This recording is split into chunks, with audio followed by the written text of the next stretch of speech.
इमाम हुसैन दा नाम तेरे वेले भी सुने दे हर ईमान वाले दा दिल ठर दे यारो क्यों इतनी मोहब्बत मुसलमानों जहां दे अंदर देखो खुदा होवा दा दावा भी बंदे करे देरी है नबी होवा दा दावा भी करे देरी है मसीह होवा दा दावा भी करे देरी है इमाम महदी होवा दा दावा भी करे देरी है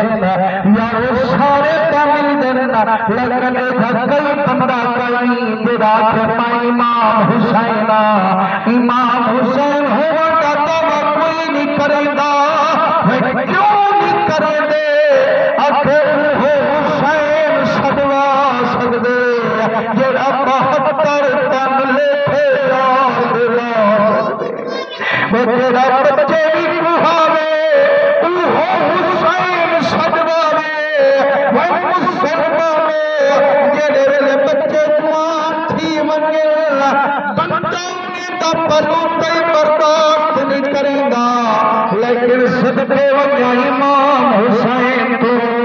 अली अकबरी लेखे यार लई खड़े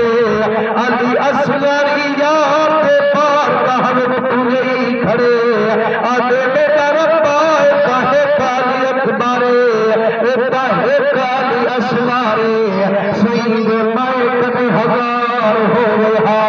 हुसैन थर थर के डर के दिया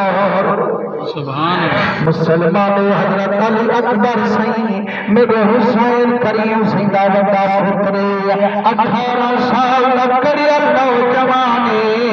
बाबे की खिदमत चाहे फरमाए पुत्र अकबर की में आई माए करे अब बाबा ने कलवे तेरे हजरत हो कुर्बान थी गे हजरत वहाब सिंह कुर्बान